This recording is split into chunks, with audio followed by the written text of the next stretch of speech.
कर रहे हैं। जो आज का हमारा जो सेशन में जो मैं यहाँ ले रहा हूँ ये है आपका 10 एरिया ऑफ सक्सेस।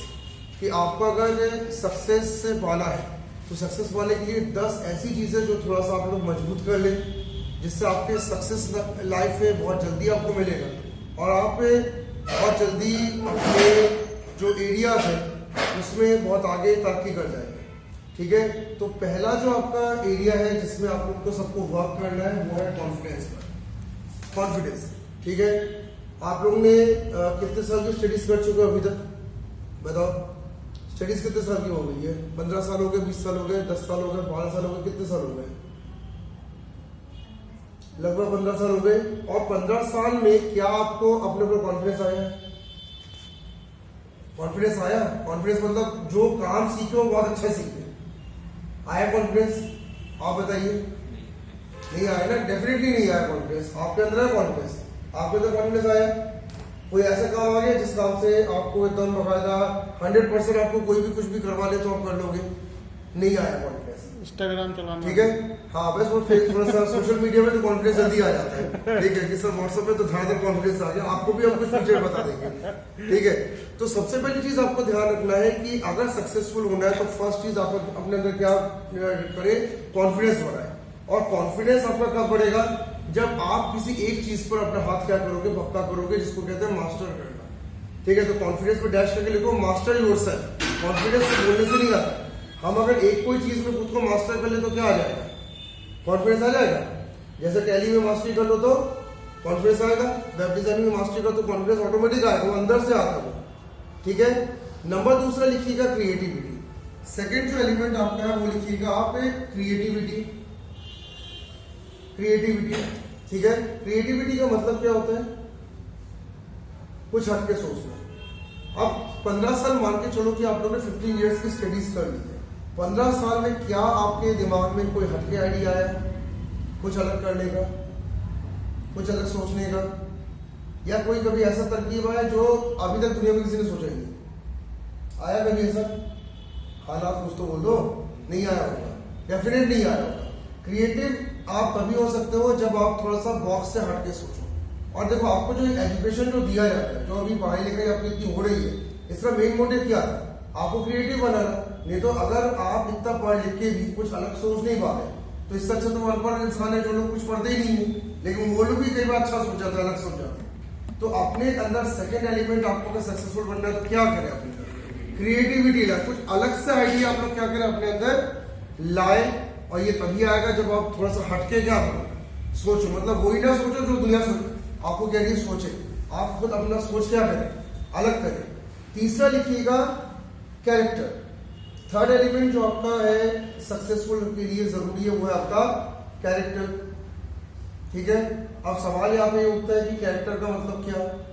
मैं आपको अगर यहाँ पे खुद को टेस्ट करने के लिए कहूँ कि आप अगर आईने के सामने खड़े हो जाए तो आपका बॉडी लैंग्वेज देख के आपको क्या लगता है? आप अभी क्या दिखते हो? अभिनेता दिखते हो, नेता दिखते हो, सुस्त दिखते हो? अभी जैसे हमारे बीच में एक बंदे ने कहा सुस्त हम दिखते हैं, ठीक है, या बड़े एनर्जेटिक दिखते हो, बड़े कॉन्फिडेंट दिखते हो, बड़े हैप्पी इंसान दिखते हो। ठीक है, आपका कैरेक्टर इंडिकेट करता है कि आप दिखते क्या हो। आप जब किसी पर्सन से मिलते हो तो आपकी अभी क्या कैरेक्टर आप सामने वाला देख पा रहा है? कुछ देख पा रहा है क्या? सामने वाले से आपने मिले तो पता चल कोई इम्पैक्ट ही नहीं पड़ा आपको उसके ऊपर, न मिले और चलती है। जबकि अभी अगर हमारे बीच में विराट कोहली आ जाए तो ठीक है, इम्पैक्ट पड़ता है। तब तो दौड़ लगा के तो विराट कोहली से तो मिलने चले गए, MS धोनी आ गए, ठीक है, या कोई बहुत बड़े ऐसे एक्टर आ गए, शाहरुख खान आ गए, सलमान खान आ गए, ठीक है, अक्षय कुमार आ गए, तो हम लोग के ऊपर इम्पैक्ट पड़ता है। तो उन्होंने उनके और हमारे बीच में क्या फर्क पड़ा? कैरेक्टर। उन्होंने अपनी पर्सनैलिटी को इस तरीके से बनाया, उन्होंने ऐसा गुडविल अपना क्रिएट किया कि अब उनको अपने नाम की जरूरत नहीं है। अब उनको आधार कार्ड भी नहीं दिखाना पड़ता कि मैं कौन हूँ। जबकि आपके साथ क्या है? अभी आपका कैरेक्टर बना क्या? तो 15 साल के एजुकेशन के बाद आज आपको आधार दिखाना पड़ता है कि मैं कौन हूँ। जबकि आपको अभी आपका एक सोशल स्टेटस तो बनना चाहिए था, कम से कम लोग जानते तो कि आप वो कौन। और इसके लिए जरूरी क्या है? कैरेक्टर बनाने के लिए सबसे मेन जरूरी है अपनी जो एक स्किल जो आपके पास है, जो ताकत आपके पास जो है ना, उस ताकत में थोड़ी मेहनत करो, उसको और थोड़ा सा क्या करो? निखारो, एडवांस करो। ठीक है, अगर आप कोई ट्रेनिंग ले रहे हो तो उसको इतना अच्छा निखारो कि आपको दुनिया जानने लगे कि ये बहुत अच्छा कोडर है।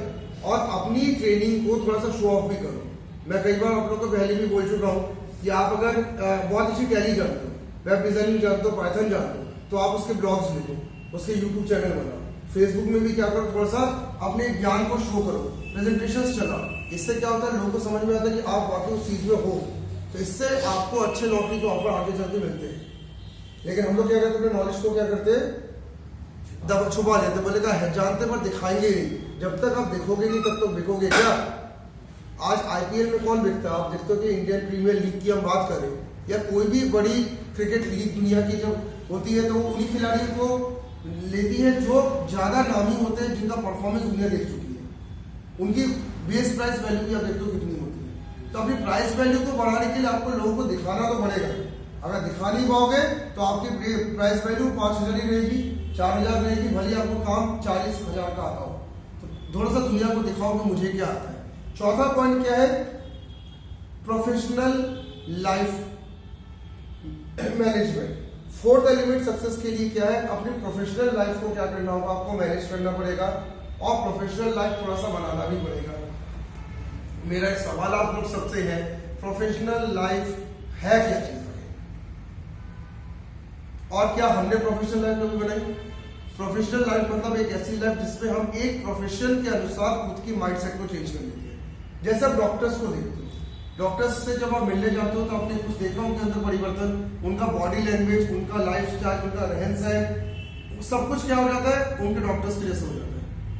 आप इंजीनियर्स को देखिएगा, ठीक है, आप कभी पैरामेडिकल स्टाफ को देखिएगा, आप मिलिट्री को देखो, आर्मी बहुत अच्छी प्रोफेशन है, आप आर्मी को देखते हो तो आर्मी में भी आप देखते हो कि उनकी बॉडी भी एक ऐसी हो जाती है, उनका इतना अच्छा स्टेमिना हो जाता है, इतना अच्छा वर्क कल्चर हो जाता है कि आप उनसे मिलके ही आपको लगता है कि यार इस बंदे के अंदर एक बेस्ट प्रोफेशनल लाइफ है।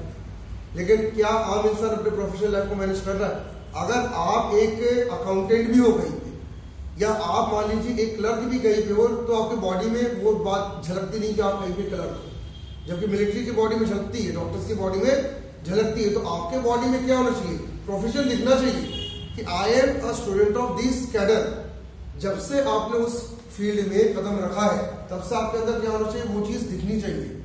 तो आप आईने में आज ये भी देखिएगा कि क्या मेरे अंदर वो चीज दिख रही है क्या, जो चीज प्रोफेशनल लाइफ में दिखना चाहिए। क्योंकि हर सक्सेसफुल पर्सन दिखता है। अब नेता जब आता है तो नेता आपको दिखता है कि वो नेता ही है, बॉडी में उसके आती है वो चीज, उसके व्यवहार में भी वो चीज आ जाती है, ठीक है। क्रिकेटर आता है तो क्रिकेटर समझ में आता है कि क्रिकेटर है। हमारे बॉडी में कौन से प्रोफेशन दिख रहा है? अगर आप ट्रेनिंग भी ले रहे हो तो क्या आपकी बॉडी में ट्रेनिंग का कोई ऐसा हिस्सा दिख रहा है कि हाँ हम ट्रेनिंग ले रहे हैं? कुछ दिखता ही नहीं है और शक्ल बुझी बुझी टाइप की दिखती है, शक्ल में 12 बजे रहते हैं, ठीक है। तो प्रोफेशनल लाइफ, प्रोफेशनल बॉडी में आपको ध्यान रखना है कि आपको अपनी शक्ल में कॉन्फिडेंस भी दिखाना और अपनी बॉडी में दिखना चाहिए कि आप क्या ट्रेनिंग ले रहे हो आज, ठीक है। अगर नहीं दिख रहे हैं ट्रेनिंग तो फिर लोग सोचेंगे कुछ कर ही नहीं रहे, घर में बैठे। तब तो 90% लोग कहते हैं कि लड़का कुछ करता ही नहीं है, जबकि हो सकता है वो ट्रेनिंग ले रहे हैं लेकिन बॉडी में दिखे तो। पांचवी चीज, फैमिली लाइफ मैनेजमेंट।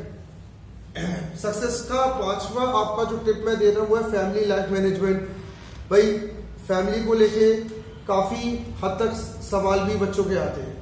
हम लोग जब यहाँ पे सेमिनार्स करते, सेशंस करते तो कई बच्चे कहते सर फैमिली से बड़े परेशान है, हम लोग करना चाहते हैं, फैमिली सपोर्ट नहीं करती या फैमिली हमारी वैसी नहीं है जैसी होनी चाहिए। मेरा एक सवाल आप लोग सबसे है, क्या रियलिटी में क्या फैमिली अच्छी होने पे ही आप सक्सेस हो गए? ऐसा किसी जगह लिखा है क्या? किसी ने ऐसे लिख के रखा कि फैमिली अच्छी होगी, फैमिली अमीर होगी, फैमिली क्रिएटिव होगी तो मैं क्रिएटिव होगा। 90% जितने भी सक्सेसफुल पर्सन हुए ना, अगर उनका आप देखोगे तो फैमिली सपोर्ट ही था ही नहीं।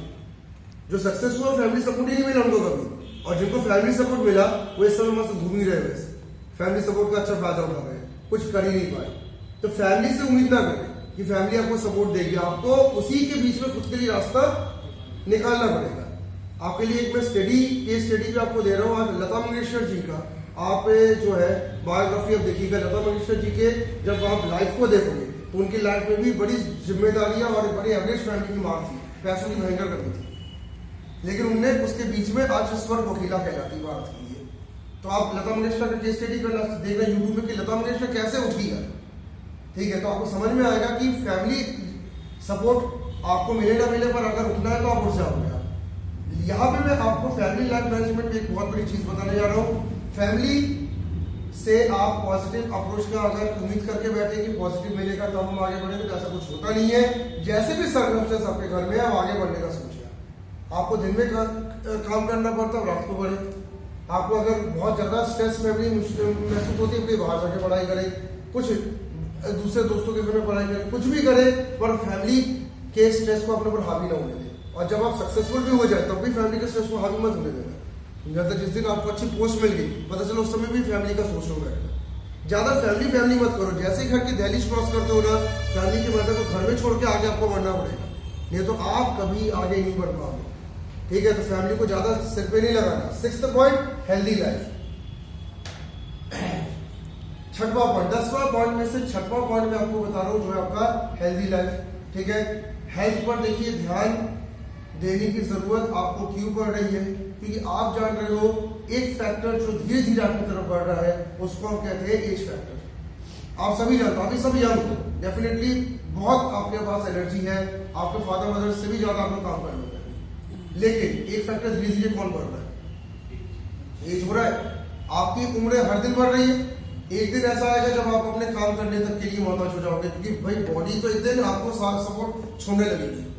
अगर आप ये चाहते हो कि आपके बॉडी में सपोर्ट बना रहे, तो अभी से क्या करें, फिटनेस पे काम करें। ठीक है, सक्सेसफुल पर्सन वही होता है जो सुबह उठ के फिटनेस पे काम करता है। और आज अगर सक्सेस का एक बहुत बड़ा ब्रांड आइकन की बात करें, तो हम जो माननीय अक्षय कुमार की बात करते हैं। अक्षय कुमार के बहुत सारे शोज में भी चर्चा होती है कि अक्षय कुमार सुबह 4 बजे उठ के दौड़ लगाते, जिम करते, व्यायाम करते, नाइट पार्टी भी नहीं करते, जबकि बाकी एक्टर्स नाइट पार्टी कर रहे हो, सुबह आराम से उठ रहे 12 बजे। ठीक है, और अल्कोहल का सेवन भी नहीं करते या बहुत नाम मात्र करते होंगे। यानी उन्होंने अपनी बॉडी लाइफ में इस तरीके से मैनेज करके रखा है कि अगर आप उनकी अभी की फिल्मों को भी आप देखते हैं, तो उनको समझ में नहीं आता कि वो 50+ के एक्टर। एनर्जी अलग रहती है और उनके चेहरे में भी एक ग्लो अलग है। बाकी उनके सम उम्र के जो एक्टर्स हैं, वो लोग थोड़े से डाउन होने लगे। सलमान खान को देख लो, डाउन ही है। डाउन है। शाहरुख खान को भी आप देखते हो थोड़ा सा डाउन होने लगे वो, जबकि एक समय शाहरुख खान सलमान खान के तो क्रेज बोलता था। और दोनों ये सब एक ही समय के हैं।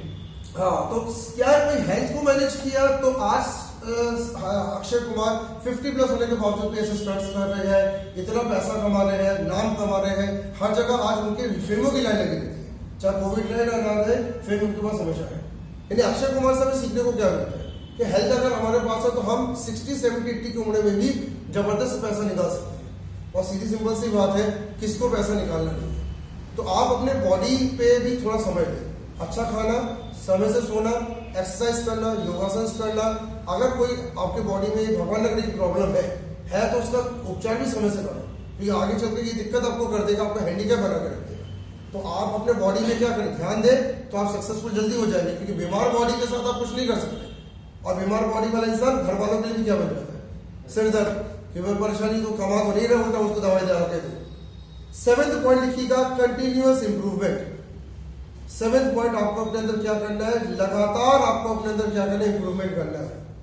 ठीक है, आप देख भी पा रहे हैं, लगातार आप अपने मित्रों के और अपने बीच में कंपेयर करते हैं। आपके भी बैचमेट्स होंगे, बहुत सारे ऐसे लोग होंगे जो बहुत ज्यादा खुद पे रिसर्च करते हैं, इंप्रूवमेंट करते हैं। और ऐसे कोई भी बैचमेट जिन्होंने बहुत खुद पे इंप्रूवमेंट किया, आज आप देख रहे हो कि वो बहुत आगे निकल गए। आपके दोस्त में से आप आप देखते होंगे, कई बार यूट्यूब करता रहता था, गूगल करता रहता था, सर लोग से खूब ज्यादा पूछता था, रिसर्च माइंडेड रहा था, कुछ नया करने का उसके दिमाग में आइडिया आते रहते थे। आज अगर आप देख रहे हो तो वो बंदा पता नहीं कहां निकल गया। तो इसका कारण क्या था, उसने लगातार क्या किया, अपने अंदर इंप्रूवमेंट किया। और आपको भी ये ध्यान रखना है कि आपको लगातार क्या करना है, रोज कुछ ना कुछ नया सीखते जाओ। मैं आपको ये बता दे रहा हूं एक लाइव उदाहरण के साथ कि जमा हुआ पानी भी ध्यान रखिएगा, सिर्फ जो है वो कीचड़ टाइप का बन जाता है। तो अगर आप जमा हुआ पानी टाइप का बैठे हुए नहीं, इंप्रूवमेंट ही नहीं करते, तो आप एक कीचड़ टाइप के बनते जा रहे हो। और जमे हुए पानी को फिर बाद में क्या किया जाता है, कूड़ दिया जाता है। या तो उसको उठा के कूड़ेंगे, या तो उसको उठा के फेंक देंगे। जमा हुए पानी की दुनिया में कोई नहीं तो डेंगू से मच्छर पैदा हो। हाँ, और ये भी एक नई थी जो सर ने बहुत अच्छा बोला, जमा हुआ पानी दूसरों के लिए सिरदर्द बन जाता है डेंगू के रूप में, मच्छर पैदा। आप तो जमे हुए पानी आपने पता 8-10 पानी में निपटा दिया। ठीक है, मतलब जिंदगी में कुछ नहीं हो सकता, तुम्हारा भी नहीं हो पाएगा। तुम्हारा भी नहीं हो पाएगा। तो ये भी एक नया फैक्टर समझ में आया। तो जमा हुआ पानी ना बने, एक बहता हुआ पानी बने। ठीक है, क्योंकि इंप्रूवमेंट अगर आप करेंगे तो इससे आप ही की कल ब्रांड वैल्यू क्या होगी, बढ़ेगी। हमारे सामने एक और केस स्टडी जिसको आप जरूर करिएगा, जैसे लता मंगेशकर जी का केस स्टडी मैंने बोला, और अक्षय कुमार का केस स्टडी भी करे, और अमिताभ बच्चन जी। अमिताभ बच्चन जी 70 की उम्र में बड़े बड़े बॉलीवुड के शहंशाहों के रूप में जाने जाते हैं, और आज बड़े बड़े सुपरस्टार उनके सामने घुटने टेकते हैं। आगे अमिताभ बच्चन जी ने किया क्या ऐसा? 70+ की एज है उनकी, लेकिन आज उनके सामने सुपरस्टार शाहरुख खान, सलमान खान, अक्षय कुमार सब हाथ जोड़ के खड़े रहते हैं, लगातार लगे रहे और लगे ही रहे। लगातार उन्होंने अभी भी लगे रहे, किया, इंप्रूवमेंट किया, अपने अंदर सुधार किया, अपने बॉडी को मेंटेन किया, हेल्थ मेंटेन किया, मेंटलिटी मेंटेन की। आज अमिताभ बच्चन मरते दम तक अच्छा करोड़ रुपए कमा के निकल जाएंगे। क्या अमिताभ बच्चन जी की उम्र में हम कर पाएंगे? नहीं कर पाएंगे। तो उन्होंने अपने फिटनेस पे ध्यान दिया, अपने दिमाग को हमने शार्प किया, और आज भी उनके सामने बड़े बड़े एक्टर भी कांपते उनके सामने खड़े होने से, शायद आपको ये पता होगा। और अगर अमिताभ बच्चन जी जबलपुर आ गए तो भाई सबसे बड़ा सुपरस्टार, आज मिलेनियम स्टार है ना वो, तो उनकी भी आज आप केस स्टडी करिएगा, देखिएगा कि अमिताभ बच्चन जी ने कैसे एक मीडियम फैमिली से इलाहाबाद से स्टार्ट किया, और आज उनकी ब्रांड वैल्यू इतनी है कि उनके सामने कोई बड़ा स्टार नहीं खड़ी सकता। तो इंप्रूवमेंट उन्होंने किया, आज उसका फल है। 8th है contribution to society and nation. 8वां पॉइंट आपका है contribution to society and nation. अब ये 8वां पॉइंट मैं आपसे डिस्कस कर रहा हूं, जो 10वें में से 8वां पॉइंट आपके सामने आ रहा है। देखिए भाई, शायद आपको आपके माता पिता ने या घर के बड़े ने भी कभी कहा होगा कि दान करें, डोनेट करें, कंट्रीब्यूट करें। जब आप ध्यान रखिएगा पैसा कमाने लगते हैं, तो पैसा कमाने के बाद आपको अगला स्टेप आपके पास क्या होता है? आप उस पैसे का कुछ % क्या करना चाहिए? आपको सोसाइटी के कामों में लगाना चाहिए। क्या आपके घर में किसी ने कुछ बात कही आपसे कि डोनेट करें? घर वाले कई बार कहते हैं कि यार तुम इतना कमाते हो, थोड़ा सा गरीबों को दे दिया करो, कुछ आयोजन कर दिया करो। शायद आपको ये पता नहीं है कि अगर आप डोनेशन करते हैं तो आपको और ज्यादा पैसा बढ़ के मिलता है। तो आप क्या करें, कुछ जब आप एक लायक इंसान बन जाएंगे तो आप अपने सक्सेस को बढ़ाने का एक और तरीका आपके पास क्या रहता है? आप उसका कुछ % क्या करें, सोसाइटी पे लगा दें। कभी आप कुछ अच्छा फंक्शन करा दें, कल्चर प्रोग्राम्स करा लें, आप बच्चों को कुछ गिफ्ट दे दें, आप बूढ़े लोगों को कुछ के लिए कुछ कर दें, आप भगवान के लिए कुछ कर सकते हैं, आप जिस धर्म को मानते हैं उनके लिए कुछ कर सकते हैं। इसको करने से क्या होता है, आपके अंदर जो है एक पॉजिटिविटी आती है, एक अच्छा आपके अंदर गुणभाव आता है, और इससे क्या होता है, आपका जो सक्सेस है वो सक्सेस क्या होता है, बढ़ता है। कभी ट्राई करके देखिएगा, जब आप देते हो तो बढ़ता भी है। ठीक है, एक रिसर्च भी मैं आपको दे रहा हूँ, एक रिसर्च करके देखिएगा। आपके सोसाइटी में शायद ऐसे कोई बंदे होंगे जो बहुत धार्मिक है, मतलब बहुत ज्यादा डोनेट करते हैं, कंट्रीब्यूट करते हैं, भंडारे करते हैं। आप देखिएगा उनके पास पैसा बहुत ज्यादा होता है। आज आप देखिएगा सोसाइटी में होते हैं वो लोग बहुत ज्यादा एक्टिव रहते हैं हर काम में। आप देखते हैं उनके पास भगवान का दिया बहुत सब कुछ रहता है, और हमारे पास हम होते रहते कुछ है ही नहीं, तो कभी दिए ही नहीं तो मिलेगा कहाँ से? तो आप कभी दे, और फिर देखिएगा आपके सोसाइटी में होंगे, आप देखिएगा, या फिर रिश्तेदार में होंगे, शायद कोई मामा चाचा बहुत अच्छा भगवान से प्रसाद चढ़ाने का, उन्हें कल दे दो मेरे को। हाँ ठीक है, 51 रुपए का भोग चढ़ाया, प्रसाद चढ़ाया, और 51 रुपए लिख के रख लीजिए। ठीक है, वो 51 रुपए भगवान कब दे दो मैं भी देख दूँ। ठीक है, 9th पॉइंट है बेस्ट फ्रेंड सर्कल। जो 9वां पॉइंट सक्सेस का मैं आपको बता रहा हूँ वो है बेस्ट फ्रेंड सर्कल। भाई देखो, फ्रेंड सर्कल अच्छा बनाओ, मैं बहुत बार ये बता भी चुका हूँ। ठीक है, आपको अच्छे से ध्यान रखिएगा कि आपके पूरे के पूरे मेहनत को बर्बाद करने वाला कोई एक इंसान होता है, वो होता है एक बुरा फ्रेंड। ठीक है, पूरी मेहनत करके तुमने इतनी अच्छी पढ़ाई की, 3.5-4 लाख रुपए फूक डाले, 15-20 साल लगा दिए, अच्छी बड़ी यूनिवर्सिटी में भी आप पहुंच गए, सब कुछ अच्छा चल रहा था, फिर एक बुरा फ्रेंड की एंट्री हुई और उसने ज्यादा नहीं, सिर्फ 6 महीने धूम मचा दी उसने। 6 महीने के अंदर उसने आपको उठा के सीधे रास्ते में ले आया, आपकी सारी की सारी जो मेहनत थी पानी कर दी। एक चीज से भैया बचो, आप बुरे दोस्त मत चुनो, मैं बता दे रहा हूँ, खास करके जब आप अभी स्ट्रगल कर रहे हो। और जब सक्सेस हो जाओगे तब भी बुरे दोस्त को मत चुनना, क्योंकि बुरा दोस्त है ना, मुश्किल से 6 महीने लगातार सब कुछ खत्म करने में। ये ऐसे वायरस होते हैं जो आपकी जिंदगी को एंड कर देते हैं। आपके कितने दोस्त बहुत अच्छे टॉपर रहे होंगे, आज कहीं के नहीं है। अगर आप उनकी लाइफ को देखोगे ना, कुछ ऐसा नहीं हुआ, माँ बाप का सपोर्ट था, सब कुछ सब कहते हैं कि बुरा वक्त आया था, कुछ बुरा वक्त नहीं है तो बुरा दोस्त आया था। आप लाइफ को देखना, पता चलेगा 2-3 के साथ संगत मिल गई, अच्छी खासी संगत चली, और फिर ऐसी चली कि उसके बाद वो बंदा जो अच्छा खासा चल रहा था डूब गया। सर उससे उल्टा भी होता है, जो बुरी संगत वाले रहते वो अच्छे में मिल जाए तो अच्छे निकल भी जाते हैं। हाँ, ये उल्टा भी होता है, लेकिन अच्छे वाले को पकड़ते नहीं है ना।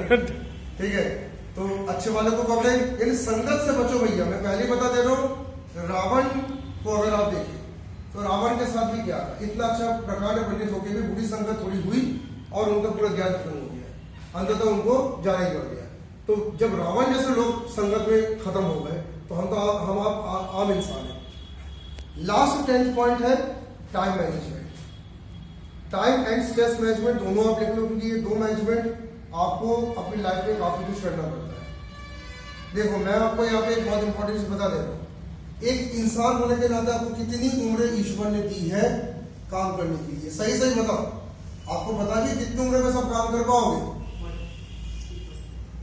60 ईयर्स तक काम कर पाओगे कि एवरेज चलो निकालो 60 साल तक। 60 साल में से बचपना तो काट दो।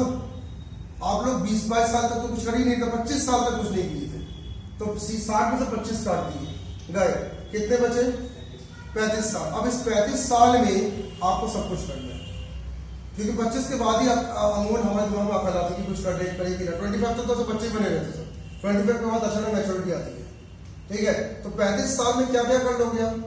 35 साल में आपको अपना घर बसाना है, लाइफ बनानी है, पैसे कमाने हैं और इतनी सारी मुसीबतों को भी झेलना है। भगवान न करे कि 35 साल ये 60 के पहले कोई कई लोग चले भी जाते हैं, ठीक है, उनकी बॉडी इतनी कमजोर होती है 60 के पहले नहीं पड़ रहे, जैसे कोरोना में भी हुआ और ऐसे नॉर्मल में भी कई लोग इतने बढ़ गए। आने वाले तो कभी भी चले जाते, लेकिन 35 साल हमारे पास है नहीं, देखो जाना तो वो तो संभव है कि कहीं नहीं जाना है, लेकिन हाँ। जब जो समय उसका उपयोग करना है ना। अब लेकिन सवाल ये कि 35 इयर्स में क्या क्या करोगे आप, क्या आपने डिसाइड किया? सिर्फ 35 साल आपके हाथ में ले देकर, उस 35 साल में भी से भी मैं ये आपको कह रहा हूँ कि 50 से 60 की उम्र भी आपका सडन नहीं रहता। 50 to 60 में कई लोग की बॉडी टेम्परेचर डाउन हो जाती है, यानी मानो 25 साल मानो 50-60 को भी अलग करो, तो आप चाहोगे कि 50 साल तक मेरे पास सब कुछ हो जाए, ये सब 50 to 60 प्लस में अपनी लाइफ के रिटायरमेंट प्लान करूंगा। तो 25 साल में आपको इतनी सारी जिम्मेदारी उठानी है, घर परिवार देख लो, अपना जिम्मेदारी उठाना है, समाज में लाभ शौहरत करना है, खुद का वेल्थ भी क्रिएट करना है कि बुढ़ापे में मेरे पास पैसा रहे। तो 25 साल के हिसाब से क्या आपकी स्पीड सही है? जिस स्पीड से आप चल रहे हो, क्या आने वाले 25 सालों में सब पालोगे? सर रिव्यू ले लीजिए, रिव्यू पालोगे? आकांक्षा से पूछते आने वाले 25 साल में क्या तुम्हारे पास बिल गेट्स की तरह नाम शौहरत पैसा सब होगा? बहुत ज्यादा हो गया। आप बताओ क्या अमिताभ बच्चन की तरह आप एक सुपरस्टार बन जाओगे आने वाले 25 साल में? जो स्पीड पकड़ के रखे हो, स्पीड की बात कर रहा हूँ कि 70 की उम्र में भी काम मिलता ही रहेगा, क्या ऐसा रहेगा? शायद तुम्हारे क्या जिस स्पीड से चल रहे हो, तो क्या आने वाले 25 साल में सब कुछ हो जाएगा? इस स्पीड से तो बहुत खा सकते हैं सिर्फ बस। ठीक है। और आप बताओ क्या इस स्पीड से आने वाले 25 साल में कुछ हो पाएगा? नहीं सर, कुछ हो नहीं पाएगा। अगर स्पीड बढ़ाएंगे